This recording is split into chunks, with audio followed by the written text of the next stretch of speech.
तर हिवाळी अधिवेशन नागपूरऐवजी मुंबईत होणार असल्याची शक्यता आहे, कारण कोरोनामुळे हे अधिवेशन मुंबईतच घेण्यावर चर्चा सुरू आहे। विधानसभा अध्यक्ष सरकार आणि विरोधकांशी या संदर्भात बातचीत करतील अशी देखील माहिती समोर आली आहे। सूत्रांनी TV9 मराठीला तशी माहिती दिलेली आहे। कोरोनामुळे यावेळेस बैठका ज्या आहेत त्या देखील बीएससीच्या लांबलेल्या आहेत। तयारीस वेळ नसल्याने मुंबईचाच पर्याय उपलब्ध असल्याचं कळतंय आणि म्हणून विधानसभा अध्यक्ष यावेळेस विरोधक आणि सरकारशी बातचीत करतील असं कळतंय। गजानन उमाटे आमचे प्रतिनिधी आपल्याबरोबर फोन लाईनवरून जोडले गेलेले आहेत। गजानन, काय अधिक सांगाल?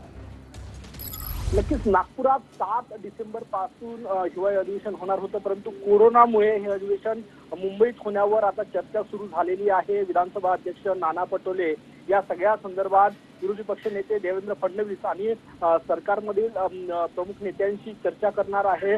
संपूर्ण मुंबईतून यंत्रणा नागपुरात हलवायची त्या तयारीला पुरेसा वेळ नाही। बिझनेस ॲडवायझरी कमिटीची बैठक सुद्धा झालेली नाही, कारण की उपमुख्यमंत्री आणि विरोधी पक्ष नेत्यांना कोरोनाची लागण झाली होती, ते आयसोलेशन्समध्ये होते। त्यामुळे या सगळ्या पार्श्वभूमीवर नागपुरात होणारं हिवाळी अधिवेशन मुंबईत घेण्यावर चर्चा जी आहे ती सुरू आहे आणि लवकरच विधानसभा अध्यक्ष नाना पटोले जे आहेत ते विरोधी पक्ष नेते आणि सरकारमधील काही प्रमुख मंत्र्यांशी चर्चा करणार आहे आणि याबाबत निर्णय घेणार आहे। नक्कीच, धन्यवाद गजानन, तुम्ही दिलेल्या सविस्तर माहितीसाठी।